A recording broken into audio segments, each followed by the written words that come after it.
Hi friends, welcome to our channel Listen, Learn, Excel.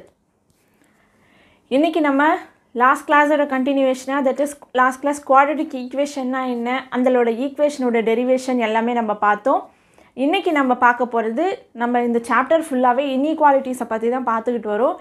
இன்னைக்கு நம்ம quadratic inequalities னா என்ன அப்படின்றத பார்க்க போறோம். அது ரிலேட்டடான क्वेश्चंस என்னன்னு பார்க்கலாம். வாங்க நம்ம கிளாஸ்க்குள்ள போலாம்.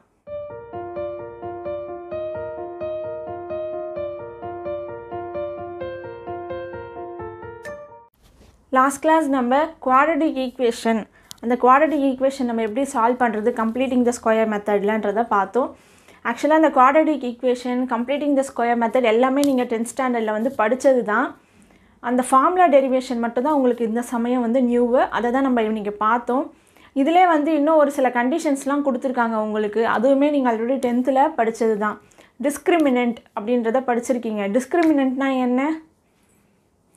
Quadratic equation first formula என்ன minus b plus or minus root of b square minus 4ac divided by 2a அதாவது x is equal to minus b plus or minus root of b square minus 4ac divided by 2a இங்க பாருங்க இதுல b 2a இது வந்து நமக்கு நார்மலா இருக்கு நம்மளுக்கு இந்த ஹோல் x ஓட வேல்யூ எப்படி இருக்கும்ன்றது எது டிட்டர்மைன் பண்ணுது அப்படினா root of b square minus 4ac அதாவது இந்த கேஸ் தான் வந்து நமக்கு இந்த ஹோல் x ஓட வேல்யூவை டிட்டர்மைன் பண்ணுது அதனால தான் b square minus 4ac நம்ம என்னன்னு சொல்றோம் டிட்டர்மினன்ட்னு சொல்லணும் நம்ம என்னன்னு சொல்றோம் டிட்டர்மினன்ட்னு சொல்றோம் அதை நம்ம எப்படி ரெப்ரசன்ட் பண்றோம் கேபிட்டல் D எப்படி நம்ம ரெப்ரசன்ட் பண்றோம் capital D capital D is equal to b square minus 4ac இதுதான் நம்ம டிட்டர்மினன்ட் அதாவது இந்த x ஓட வேல்யூ டிட்டர்மைன் பண்றதுக்கு ரொம்ப இம்பார்ட்டண்டா இருக்குது எதுனா b square minus 4ac ஏன் அப்படி சொல்றாங்க நல்லா பாருங்க இது ஸ்கொயர் ரூட் குள்ள இருக்கு ஓகேங்களா இப்போ ஸ்கொயர் ரூட் குள்ள நெகட்டிவ் வேல்யூ வந்துச்சுனா என்ன ஆகும் இது வரைக்கும் பாசிட்டிவ் கேसेस தான் பார்த்திருப்பீங்க நெகட்டிவ் வேல்யூ வந்ததுனா என்ன ஆகும் தட் இஸ் ஃபார் எக்ஸாம்பிள் இப்போ ரூட் ஆஃப் -15 ன்னு இருக்கு இதை எடுக்கும்போது நீங்க எப்படி எடுப்பீங்க இதை எடுக்கும்போது நம்ம எப்படி எடுப்போம்னா I √15 ன்னு எடுப்போம் I ன்றது என்னன்னா imaginary root ஓகேங்களா I square is nothing but -1 I square is nothing but -1 அதனால தான் இங்க வெளிய எடுக்கும்போது இங்க -1 வந்துட்டு I square ன்னு எழுதுனா ரூட்டை விட்டு வெளிய வரும்போது வெறும் I ன்னு வரும் சோ I into √15 நல்லா அண்டர்ஸ்டாண்ட் பண்ணிக்கோங்க இத நீங்க படிச்சிருக்க மாட்டீங்க அதாவது ரூட்டுக்குள்ள நெகட்டிவ் டேர்ம் வந்தது அப்படினா என்ன பண்ணனும்னா I square since I square வந்து -1 I is nothing but your imaginary term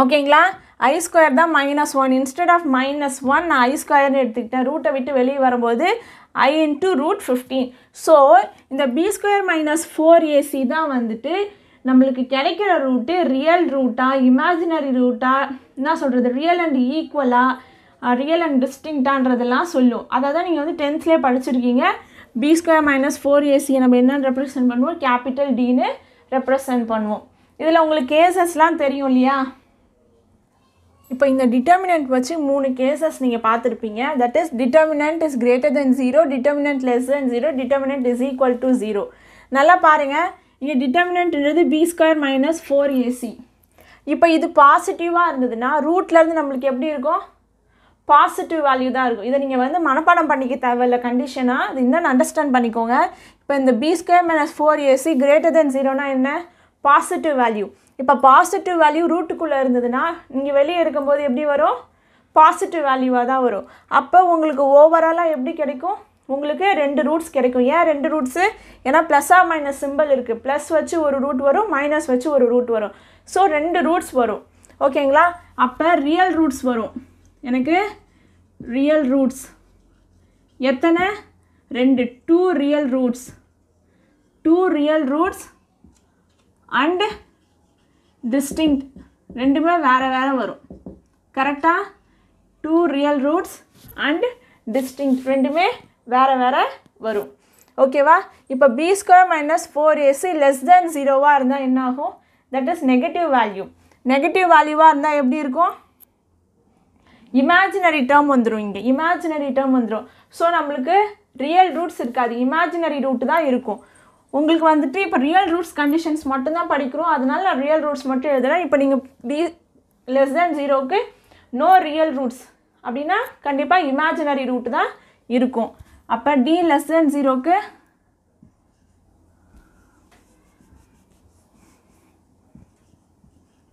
no real roots, real ரூட்ஸே கிடையாது. d is equal to 0. Suppose b square minus 4ac 0வாக இருந்ததுன்னா என்ன ஆகும்? உங்களுக்கு ஒரே ஒரு ரியல் ரூட் கிடைக்கும். That is real and equal.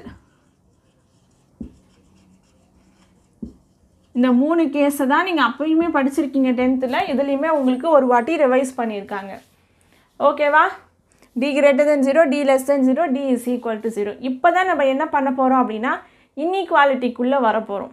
That is இவ்வளோ நாள் வந்து உங்களுக்கு ஏதாவது குவாட்ரட்டிக் ஈக்குவேஷன் கொடுத்துருந்தாங்கன்னா ஒன்று அதை ஃபேக்டரைஸ் பண்ணுவீங்க, இல்லை இந்த ஃபார்முலாவில் அப்ளை பண்ணி அதோட ரூட்ஸ் கண்டுபிடிப்பீங்க. இப்போ சப்போஸ் குவாட்ரட்டிக் ஈக்குவேஷன்லேயே வந்து இன்இக்வாலிட்டிஸ் ஃபாலோ ஆச்சுன்னா அந்த மாதிரி கேஸை எப்படி டீல் பண்ணணுன்றதை நம்ம பார்க்கலாம்.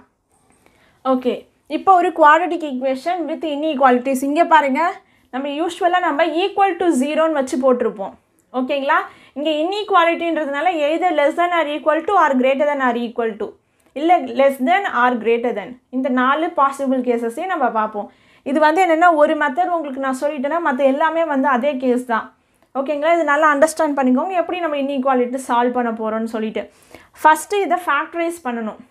நம்ம நார்மலாக எப்பயும் ஃபேக்டரைஸ் பண்ணுற மாதிரி இதை ஃபேக்டரைஸ் பண்ணணும். ஃபேக்டரைஸ் பண்ணுங்கள். எப்படி வரும் பாருங்கள். -6 வரணும், +5 வரணும். 3 2s are 6. இங்கே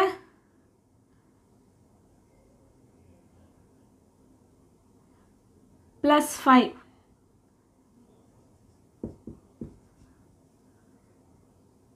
6 1s are 6.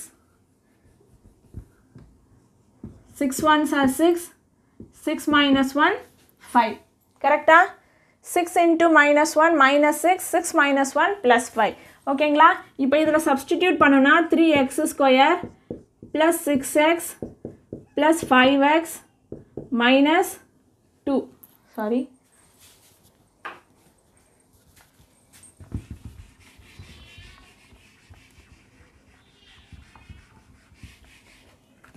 + 6x - x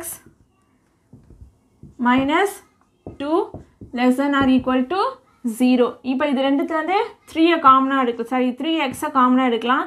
எடுத்தால் என்ன வரும்? x + 2 கிடைக்கும். இங்கே x + 2 போட்டோம் அப்படின்னா இங்கே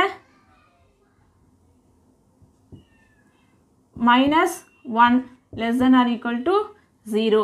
இங்கே x + 2 காமனாக எடுத்துட்டோம் அப்படின்னா 3x - 1 less than or equal to 0. 3x - 1 less than or equal to 0. கரெக்டுங்களா? இது ரெண்டுத்துலேருந்து x + 2 காமனாக எடுத்தால் 3x இருக்கும், இங்கே -1 இருக்கும். So 3x - 1 less than or equal to 0. ஓகேவா? இப்போ இந்த கேஸை நான் என்ன பண்ணுறேன், 3x - 1க்கு பதிலாக 3 காமனாக எடுத்துட்டேன். இந்த x 3x - 1ல் 3 காமனாக எடுத்துட்டா x - 1/3 into x + 2 less than or equal to 0. ஏன்னா இது ஒரு ஃபேக்டராக நம்மளுக்கு ஈஸி சிம்பிள் ஃபேக்டராக இருந்ததுன்னா நம்ம வந்து பாயிண்ட்ஸ் கண்டுபிடிச்சி பிளாட் பண்ணுறதுக்கு ஈஸியாக இருக்கும். இப்போ ரூட்ஸ் என்னன்னு கேட்டிங்கன்னா 1/3ல் ஒரு ரூட் இருக்குது, 2ல் ஒரு ரூட் இருக்குது. ஓகேங்களா? அதுக்காக இது மாதிரி சிம்பிளிஃபை பண்ணியாச்சு. சரி, இப்போ இதுக்கப்புறம் எப்படி ப்ரொசீட் பண்ணுறோம்? நார்மலாக ஈக்குவல் டுனா நம்ம என்ன பண்ணுவோம்? x - 1/3 is equal to 0. அப்போ எக்ஸோட ஒரு ரூட் என்னென்னா 1/3. x + 2 is equal to 0. என்னொரு ரூட்னா x is equal to -2ன்னு எழுதிடுவோம். ஆனால் இங்கே வந்து இன்இக்வாலிட்டி சைன் இருக்குது. அப்போ இன்இக்வாலிட்டி சைன் இருந்ததுன்னா ஆப்வியஸாக நீங்கள் என்ன பண்ணணும், நம்பர் லைனில் ரெப்ரசன்ட் பண்ணி இதை செக் பண்ணணும். ஓகேங்களா? அதை நம்ம என்ன சொல்கிறோம் அப்படின்னா, இது எல்லாத்தையுமே கிரிட்டிக்கல் பாயிண்ட்ஸ்னு சொல்கிறோம். 1/3 and -2 are critical points. Critical பாயிண்ட்ஸ்னால் என்ன அப்படின்னா ஒன்றும் கிடையாது, உங்களுக்கு அந்த இடத்துல தான் இன்டர்செக்ஷன் இருக்கும். அதானே நார்மலாக x = 1/3ன்னு கிடச்சிட்டுனா அந்த இடத்துல உங்களுக்கு ஒரு பாயிண்ட் கிடைக்குமா கிராஃபில்? ஸோ இந்த டூ பாயிண்ட்ஸ் தான், இந்த 2 பாயிண்ட் தான் நம்மளுக்கு ஒரு கிராஃபில் இன்டர்செக்ஷன் பாயிண்ட்டாக கிடைக்கும். அதனால தான் அதை நம்ம என்ன சொல்கிறோம் அப்படின்னா கிரிட்டிக்கல் பாயிண்ட்ஸுன்னு சொல்கிறோம். இப்போ இந்த கிரிட்டிக்கல் பாயிண்ட்ஸை வச்சு நம்ம என்ன பண்ண போகிறோம், நம்மளோட நம்பர் லைனை ரெப்ரசன்ட் பண்ண போகிறோம். அது வந்து உங்களுக்கு எப்படி நீங்கள் எழுதுவீங்க உங்களுக்கு தெரியும்ல. இப்போ இது -∞ to +∞. ஓகேங்களா? இது 0, எனக்கு -1 -2, இங்கே பார்த்தீங்கன்னா 1 இருக்குது, இங்கே 1/3 இருக்குது. ஓகேவா? 2 பாயிண்ட் எனக்கு கிரிட்டிக்கல் பாயிண்ட், தட் இஸ் -2 ஒன்று 1/3 ஒன்று. அப்போ நான் இந்த ஹோல் நம்பர் லைனை என்ன இன்டர்வல்ஸாக நான் டிவைட் பண்ணலாம் பாருங்கள். இதிலேருந்து இது ஒரு இன்டர்வல், ஓகேவா? -2லேருந்து 0 ஒரு இன்டர்வல், 0லேருந்து 1/3 ஒரு இன்டர்வல், ஓகேங்களா? 1/3லேருந்து ∞ ஒரு இன்டர்வல். இப்படியும் பிரேக் பண்ணலாம். 3 டிஃப்ரெண்ட், இது வித் ஆரிஜினோட பிரேக் பண்ணாமல் இப்படியும் பிரேக் பண்ணலாம். -2லேருந்து 3. ஸோ 3 டிஃப்ரெண்ட் இன்டர்வலாகவும் நம்ம பிரேக் பண்ணிக்கலாம். இந்த கிரிட்டிக்கல் பாயிண்ட் இங்கே இருக்கிறதுனால நம்ம ஹோல் 2 கிரிட்டிக்கல் பாயிண்ட்டுக்கு நடுவில் ஒரு இன்டர்வலாக எடுத்துக்கலாம். சரிங்களா? இப்போ -∞ to -2, -2 to 1/3, 1/3லேருந்து ∞. இந்த மாதிரி 3 இன்டர்வல்ஸ் நம்ம எடுத்துக்க போகிறோம். இந்த 3 இன்டர்வல்ஸ்லேயும் நம்மளோட எக்ஸ்ப்ரெஷன் வந்து பாசிட்டிவாக நெகட்டிவான்னு செக் பண்ண போகிறோம். எப்போல்லாம் நம்மளுக்கு பாசிட்டிவ்னு வருதோ, அதாவது என்னென்னா இங்கே நம்மளுக்கு என்ன வரணும், கண்டிஷன் < ≤ 0. அப்போனா இது இந்த ஹோல் எக்ஸ்ப்ரெஷன் எதை சாட்டிஸ்ஃபை பண்ணணும், 0வை விட கம்மியாக இருக்கிற வேல்யூ தான் சாட்டிஸ்ஃபை பண்ணணும். நல்லா புரிஞ்சுக்கோங்க, நம்ம இந்த கண்டிஷனை தான் சாட்டிஸ்ஃபை பண்ண போகிறோம். இதுக்கான எக்ஸ்ப்ரெஷனை எடுத்து அது எந்தெந்த இடத்துல இந்த கண்டிஷன் சாட்டிஸ்ஃபை ஆகுதுன்னு செக் பண்ண போகிறோம். புரிஞ்சுக்கோங்க. இப்போ எனக்கு இங்கே என்ன சைன் இருக்குன்னா < <= 0. ஸோ எனக்கு லெஃப்ட் ஹேண்ட் சைடு வந்து < <= 0வாக இருந்தால் மட்டும்தான் எனக்கு கண்டிஷன் சாட்டிஸ்ஃபைடு. அதாவது எனக்கு நெகட்டிவ் வேல்யூஸ் வந்ததுன்னா இந்த கண்டிஷன் சாட்டிஸ்ஃபைடு. அதுவே எனக்கு பாசிட்டிவ் வேல்யூ வந்ததுன்னா தட் இஸ் > 0. ஓகேங்களா? அப்போ அந்த கண்டிஷன் நாட் சாட்டிஸ்ஃபைடு. அதை தான் நம்ம இந்த 3 இன்டர்வலாகவும் செக் பண்ண போகிறோம். ஓகேங்களா? சரி, ஃபஸ்ட்டு -∞ to -2. அப்போ நீங்கள் உங்கள் புக்கில் வந்துட்டு ஃபார் யுவர் என்ன சொல்கிறது, உங்களுக்கு ஈஸியாக புரிஞ்சுக்கிறதுக்காக அது மாதிரி கொடுத்துருக்காங்க. நீங்கள் நார்மலாக நம்பர் லைன் வச்சும் இங்கே டேரெக்டாக சப்ஸ்டிடியூட் பண்ணியும் பார்க்கலாம், இல்லை அவங்க கொடுத்துருக்க மாதிரியும் நீங்கள் ட்ரை பண்ணலாம்.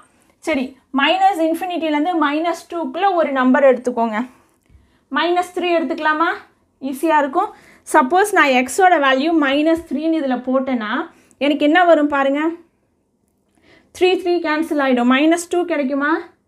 இங்கே -3 நான் போடுறேன், -1 கிடைக்குமா? -2 -1 என்ன ஆகிடும், +1 ஆகிடும். அப்போ +3 ஆகிடும். அப்போ +3 < <= 0வா? தட் இஸ் ப்ளஸ் வேல்யூ < <= 0வா? கிடையாது, 0வை விட அதிகம். 3ன்றது 0வை விட அதிகம். ஸோ இந்த கண்டிஷன் இந்த இதில் சாட்டிஸ்ஃபை ஆகலை. That is you are getting positive value. நீங்கள் எந்த நம்பர் செக் பண்ணாலும் உங்களுக்கு பாசிட்டிவ் வேல்யூ தான் கிடைக்கும். ஸோ இந்த கண்டிஷனில் சாட்டிஸ்ஃபை ஆகலை. இதை தான் உங்கள் புக்கில் என்ன பண்ணியிருப்பாங்க, x - 1/3க்கு அது பாசிட்டிவா, x + 2க்கு அது பாசிட்டிவா, இதை ரெண்டுத்தையும் ஜாயின் பண்ணோம் அப்படின்னா அது நெகட்டிவாக. ஏன்னா 2 மல்டிப்ளை பண்ணணும் பாருங்கள், 2 ஃபேக்டர்ஸ் மல்டிப்ளை பண்ணுறது தான் உங்களோட ஃபைனல் சைனாக இருக்கும். இந்த மாதிரி கொடுத்துருக்காங்க. ஓகேங்களா? நான் உங்களுக்கு இப்படியே புரிய வச்சுட்டேன். நீங்கள் அப்படி வேணும்னா உங்களுக்கு எக்ஸாம் பொறுத்த வரைக்கும் நீங்கள் அந்த மாதிரி சால்வ் பண்ணிக்கலாம். ஓகேவா? நெக்ஸ்ட்டு இப்போ -2லேருந்து 1/3, -2லேருந்து 1/3. நல்லா பாருங்கள், எல்லாமே நான் ஓப்பன் ப்ராக்கெட் யூஸ் பண்ணியிருக்கேன். ஓகேவா? That is curved bracket curved bracket தான் யூஸ் பண்ணியிருக்கேன். சப்போஸ் நான் க்ளோஸ்ட் இன்டர்வல் -2வும் 1/3யும் இன்க்ளூடட்னா நான் என்ன பண்ணணும், ஸ்கொயர் ப்ராக்கெட் போடணும். ஆனால் நான் எல்லாமே இந்த மாதிரி ப்ராக்கெட் தான் போட்டிருக்கேன். திஸ் இஸ் நத்திங் பட் -2வும் 1/3யும் இன்க்ளூட் கிடையாது. ஓகேவா? சரி, -2 1/3க்கும் நடுவில் என்ன இருக்குது, நான் 0 எடுத்துக்கிறேன். ஈஸியாக இருக்கும்ல நம்ம சம் போடுறதுக்கு. எக்ஸோட வேல்யூ 0, எக்ஸோட வேல்யூ 0 போட்டோன்னா என்ன வரும், இங்கே -1 கிடைக்குமா, 3 கூட இந்த 1/3 கேன்சல் ஆகிடுச்சுன்னா -1, இங்கே 2, அப்போ -2 வரும். -2 0வை விட கம்மியா, கம்மி. ஸோ இந்த கேஸில் உங்களுக்கு நெகட்டிவ் வேல்யூ கிடைக்குது. அப்போ கண்டிஷன் சாட்டிஸ்ஃபைடு. ஏன்னா எனக்கு less than or equal to 0 case தான் நான் ஐடென்டிஃபை பண்ணணும். ஸோ என்னோட கண்டிஷன் சாட்டிஸ்ஃபை ஆயிடுச்சு. புரியுதுங்களா? Next 1/3 to infinity. 1/3 to infinity. இப்போ 1/3லேருந்து இன்ஃபினிட்டி கேஸ் பார்க்கணும். 1/3லேருந்து இன்ஃபினிட்டி கேஸ் பாருங்கள். 1/3லேருந்து இன்ஃபினிட்டி கேஸில் என்ன எடுக்கலாம், 1 எடுத்துக்கலாம். ஈஸியாக இருக்கிறது 1 எடுத்துக்கலாம், இல்லைன்னா 3 எடுத்துக்கலாம். அகைன் +3 எடுத்துக்கலாம். ஓகேவா? இங்கே +3 போட்டோம். ஓகே, +3 போட்டுக்கோங்க. சாரி, 1 போட்டுக்கோங்க. 1 வந்து ஈஸியாக இருக்கும். 1 - 1/3ன்னு கிடைக்கும். அப்போ 3 - 1 2/3 கிடைக்கும். இங்கே 2/3 3 கேன்சல் ஆகிடும். இங்கே 2 கிடைக்கும். இங்கே 1 + 2 3 கிடைக்கும். 2 3s 6 கிடைக்கும். அப்போ 6 வந்து less than or equal to 0வா? தட் இஸ் இந்த ரெண்டு கேஸ்லேயும் எனக்கு பாசிட்டிவ் வேல்யூ தான் கிடைக்குது. அது வந்து less than or equal to 0வா? கிடையாது. That is greater than or equal to 0. So இந்த கேஸில் நம்மளுக்கு என்ன கிடைக்குது, பாசிட்டிவ் வேல்யூ கிடைக்குது. ஸோ இந்த கண்டிஷன் சாட்டிஸ்ஃபை பண்ணலை. ஸோ இவங்க கொடுத்துருக்கிற இன்இக்வாலிட்டி கண்டிஷன் எங்கே சாட்டிஸ்ஃபை ஆகுது, -2, 1/3. ஓகேங்களா? இப்போ கிரிட்டிக்கல் பாயிண்ட்ஸில் அது எப்படி இருக்குன்றதை செக் பண்ணணும். -2 சப்ஸ்டிடியூட் பண்ணால் எப்படி இருக்குன்னு பார்க்கணும். இப்போ நான் -2 சப்ஸ்டிடியூட் பண்ணுறேன் அப்படின்னா என்ன ஆகிடும், இந்த ஹோல் கேஸ் 0 ஆகிடும். 0 less than or equal to 0வா? ஏன்னா இங்கே வந்து less than or equal to. So critical பாயிண்ட்ஸும் இன்க்ளூட் ஆகும். ஈக்குவல் டு இருக்கிறதுனால இந்த கிரிட்டிக்கல் பாயிண்ட்ஸும் இன்க்ளூட் ஆகும். ஸோ இந்த கண்டிஷனில் எங்கே சாட்டிஸ்ஃபை ஆகுது, this satisfies in closed bracket -2, 1/3. நல்லா புரிஞ்சுக்கோங்க. சப்போஸ் எனக்கு கொஷனில் வெறும் less than 0வா இருந்ததுன்னா நான் ஓப்பன் ப்ராக்கெட் தான் போடுவேன். இங்கே ஈக்குவல் டுன்னு இருக்குது. ஸோ ஈக்குவல் டு கேஸும் 0ன்ற கேஸுமே நம்ம செக் பண்ணணும். அப்போ -2 போட்டாலும் 0 கிடைக்கும், 1/3 போட்டாலும் 0 கிடைக்கும். அப்போ அந்த ரெண்டு பாயிண்ட்டுமே என்ன ஆகுது, இந்த கண்டிஷனை சாட்டிஸ்ஃபை பண்ணுது. அதனால் -2யும் 1/3யும் நான் இன்க்ளூட் பண்ணிட்டேன். ஸோ உங்களுக்கு இந்த இன்இக்வாலிட்டி எங்கே சாட்டிஸ்ஃபை ஆகுது, closed bracket, that is closed interval -2, 1/3. புரிஞ்சுதுங்களா எப்படி போடணும்னு சொல்லிட்டு? அதாவது என்னென்னா, கொடுத்துருக்கிற எக்ஸ்ப்ரெஷனை ஃபஸ்ட்டு ஃபேக்டரைஸ் பண்ணிவிட்டு அதிலேருந்து நம்ம நம்பர் லைனை டிவைட் பண்ணுறோம். ஓகேவா? அதுக்காக தான் ரெண்டு கிரிட்டிக்கல் பாயிண்ட்ஸ். இதோட ரூட்ஸ் என்ன, இதோட ரூட்ஸ் என்னன்னு தெரிஞ்சிச்சுன்னா அதுதான் கிரிட்டிக்கல் பாயிண்ட்ஸ்னு சொல்லுவாங்க. அதை வச்சு நம்ம நம்பர் லைனை பிரேக் பண்ணிக்கலாம். நம்பர் லைனை பிரேக் பண்ணிவிட்டு அதில் இந்த கண்டிஷன்ஸ் நம்மளுக்கு கொடுத்துருக்கிற கண்டிஷன் சாட்டிஸ்ஃபை ஆகுதான்னு செக் பண்ணி நம்ம போட்டோன்னா இந்த குவாட்ரட்டிக் இன்இக்வாலிட்டிஸ் முடிஞ்சுது. ரொம்ப சிம்பிள். உங்களுக்கு இந்த ஹோல் ஸ்டெப்ஸ் புரிஞ்சிருக்கும்னு நினைக்கிறேன். உங்களுக்கு பிடிச்சிருந்ததுன்னா இந்த வீடியோவை கண்டிப்பாக உங்கள் ஃப்ரெண்ட்ஸுக்கு ரெக்கமெண்ட் பண்ணுங்கள், அவங்கள பார்க்க சொல்லுங்கள். நம்ம சேனலை மறக்காமல் சப்ஸ்கிரைப் பண்ணுங்கள். நெக்ஸ்ட்டு கிளாஸில் அடுத்த டாபிக், இதே அல்ஜிப்ராவில் நெக்ஸ்ட்டு டாபிக், அதை பார்க்கலாம். Until then, thank you.